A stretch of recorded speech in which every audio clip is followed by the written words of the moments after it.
नमस्कार दोस्तों, स्वागत है आपका एसएससी डिस्कशन पॉडकास्ट के स्पेशल सेशन में, जहां हम बात करेंगे सीधे सिलेक्शन वाली। आज का हमारा विषय बहुत ही महत्वपूर्ण और दिलचस्प है, उत्तर प्रदेश पुलिस। हम इसके इतिहास, इसकी संरचना और सबसे ज़रूरी, वर्दी को देखकर रैंक पहचानने की तरकीबों पर बिल्कुल गहराई से चर्चा करेंगे। हाँ, और ये सत्र उन सभी अभ्यर्थियों के लिए बहुत जरूरी है जो यूपी से जुड़े किसी भी प्रतियोगी परीक्षा की तैयारी कर रहे हैं। बिल्कुल। आज की इस चर्चा के बाद आप रास्ते में किसी भी पुलिस अधिकारी की वर्दी देखकर कभी भी उनके रैंक के बारे में कंफ्यूज नहीं होंगे। और हम सिर्फ तथ्य नहीं रटेंगे ना? नहीं, बिल्कुल नहीं। उनके पीछे की वजह क्या है, परीक्षा में सवाल कैसे बनते हैं, ये सब समझेंगे। तो चलिए इस महत्वपूर्ण विषय की परतों को खोलते हैं। चलिए, तो सबसे पहले बिल्कुल बेसिक से शुरू करते हैं। ये जो पुलिस फोर्स है, इसकी मूल परिभाषा क्या है? देखिए, पुलिस फोर्स एक संगठित कानून प्रवर्तन निकाय है। इसका काम है कानून और व्यवस्था बनाए रखना, अपराध को कंट्रोल करना और जाहिर है पब्लिक सेफ्टी सुनिश्चित करना। और यहीं पर एक बहुत ही एक जरूरी फैक्ट आता है। नोट कीजिए, ये पॉइंट एग्जाम में डायरेक्ट आएगा।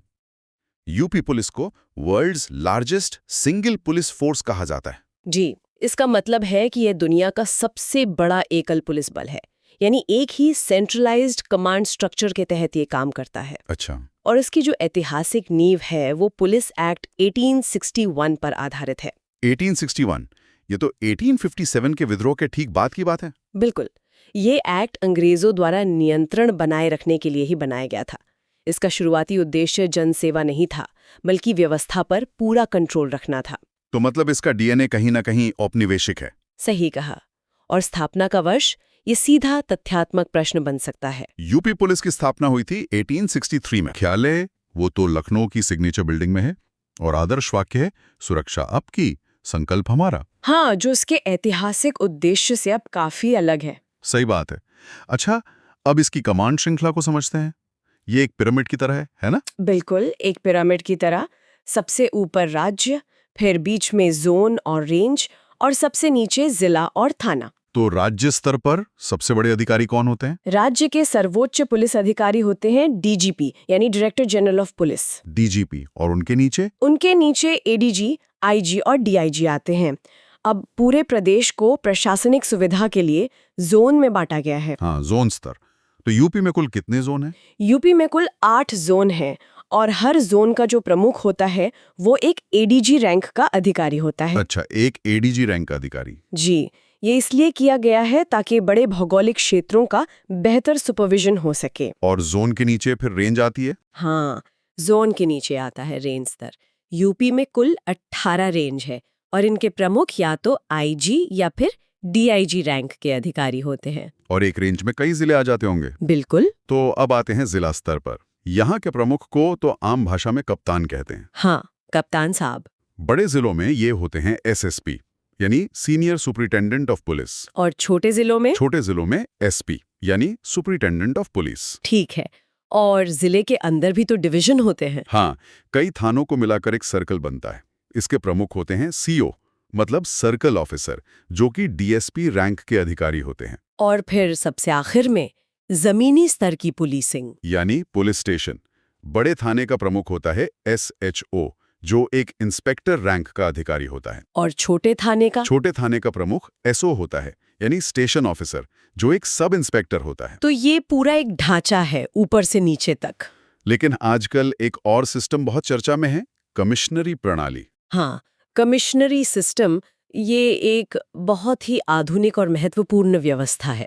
ये है क्या असल में, और ये सामान्य व्यवस्था से अलग कैसे है? देखिए, कमिश्नरी सिस्टम एक ऐसी प्रणाली है जहां कार्यकारी मैजिस्ट्रेट की शक्तियां वो सीधे पुलिस कमिश्नर को दे दी जाती हैं। अच्छा। हाँ। या एग्जामिनर्स अक्सर कंफ्यूज करते हैं, तो ध्यान दें, ये प्रणाली यूपी के 7 जिलों में लागू है। कौन कौन से हैं वो? लखनऊ, नोएडा, कानपुर, वाराणसी, गाजियाबाद, आगरा और प्रयागराज, कुल 7। तो इसका फायदा क्या है? मतलब ये शक्तियां पुलिस को क्यों दी गई? इसका मुख्य उद्देश्य है शहरी क्षेत्रों में अपराध नियंत्रण और त्वरित निर्णय लेना। इससे होता यह है कि पुलिस को छोटे छोटे फैसलों के लिए डीएम यानी डिस्ट्रिक्ट मैजिस्ट्रेट पर निर्भर नहीं रहना पड़ता। अच्छा, तो प्रक्रिया तेज हो जाती है। बहुत तेज हो जाती है। चलिए, अब सबसे दिलचस्प हिस्से पर आते हैं, वर्दी और रैंक की पहचान। हाँ, ये जानना बहुत जरूरी है। तो सबसे ऊपर से शुरू करते हैं। जो शीर्ष अधिकारी हैं, डीजीपी या एडीजी, उनकी वर्दी पर क्या होता है? उनके कंधे पर आपको अशोक स्तंभ के साथ एक क्रॉस की हुई तलवार और डंडा, मतलब क्रॉस सॉर्ड एंड बैटन का चिन्ह दिखेगा। ये सबसे बड़ा चिन्ह है। और अगर इसी चिन्ह के साथ एक स्टार भी हो तो? अगर एक स्टार के साथ क्रॉस की हुई तलवार और डंडा हो तो वो आईजी रैंक के अधिकारी होते हैं। ठीक है, ये तो हो गए टॉप रैंक्स। अब आते हैं अशोक स्तंभ आधारित रैंक्स पर। हाँ, इसमें एक क्रम है। बताइए। अशोक स्तंभ के साथ 3 स्टार, जो एक त्रिभुज में लगे होते हैं, ये डीआईजी की पहचान है। 3 स्टार मतलब डीआईजी। जी। फिर अशोक स्तंभ के साथ 2 स्टार, ये एसएसपी की पहचान है। एसएसपी यानी बड़े जिले के कप्तान। बिल्कुल। और आखिर में अशोक स्तंभ के साथ 1 स्टार, ये एसपी की पहचान है। तो 1 2 3 स्टार, एसपी एसएसपी डीआईजी, ये तो काफी सीधा है। हाँ। और अब सबसे बड़ा कंफ्यूजन, जहां से अक्सर ट्रैप क्वेश्चन बनता है, डीएसपी बनाम इंस्पेक्टर। दोनों के कंधे पर 3 स्टार होते हैं। हाँ, यही सब लोग गलती करते हैं। तो क्या फर्क है? सर के सितारों के रंग और एक छोटी सी पट्टी का। डीएसपी यानी डिप्टी सुपरिटेंडेंट ऑफ पुलिस, इनके कंधे पर 3 सिल्वर यानी चांदी के रंग के स्टार होते हैं और कोई रिबन नहीं होता। सिर्फ 3 सिल्वर स्टार? बस। और जो इंस्पेक्टर होते हैं, उनके कंधे पर भी 3 स्टार होते हैं, लेकिन वो गोल्डन यानी सुनहरे रंग के होते हैं। अच्छा, रंग का फर्क है? रंग का फर्क है, और साथ में लाल और नीले रंग का एक रिबन भी होता है। ओके, तो इसको याद रखने की कोई ट्रिक? हाँ बिल्कुल, ऐसे याद रखिए, silver symbol is equal to DSP और golden plus ribbon is equal to ground inspector. ये बढ़िया है। Golden plus ribbon is equal to inspector, ये कभी नहीं भूलेगा। कभी नहीं। अच्छा, भर्ती के स्रोतों पर भी एक नजर डाल लेते हैं। क्या ये सब एक ही परीक्षा से आते हैं? नहीं नहीं, कांस्टेबल और सब इंस्पेक्टर की तो सीधी भर्ती होती है।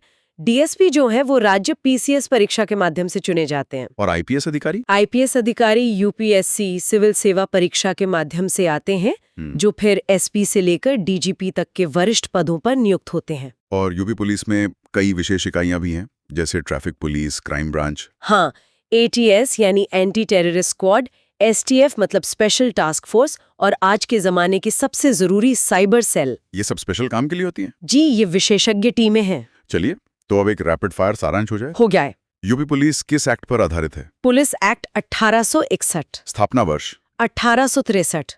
यूपी में कुल कितने जोन हैं? 8 जोन। और कुल कितनी रेंज है? 18 रेंज। कमिश्नरी प्रणाली कितने शहरों में है? 7 शहर। और सबसे जरूरी, डीएसपी और इंस्पेक्टर के 3 स्टार में क्या अंतर है? डीएसपी के सिल्वर स्टार बिना रिबन के, और इंस्पेक्टर के गोल्डन स्टार लाल नीले रिबन के साथ। वाह! आज हमने यूपी पुलिस के इतिहास, पूरी पदानुक्रम, कमिश्नरी प्रणाली और वर्दी से रैंक पहचानने की कला को मतलब विस्तार से समझ लिया है। बिल्कुल। और आज की चर्चा से जुड़ा एक विचार हम अपने सुनने वालों के लिए छोड़ रहे हैं। जरूर। हमने कमिश्नरी प्रणाली के फायदे तो समझे, लेकिन क्या इसके कोई नुकसान भी हैं, खासकर डिस्ट्रिक्ट मैजिस्ट्रेट की शक्तियों के नजरिए से? इस पर जरूर सोचिएगा। ये एक बहुत महत्वपूर्ण सवाल है। हर सिस्टम के अपने फायदे और नुकसान होते हैं। बिल्कुल। तो इस विचार के साथ पढ़ते रहिए और याद रखिए, सवाल से सिलेक्शन तक का सफर हम साथ तय करेंगे। एसएससी डिस्कशन पॉडकास्ट को अभी सब्सक्राइब करें। जय हिंद।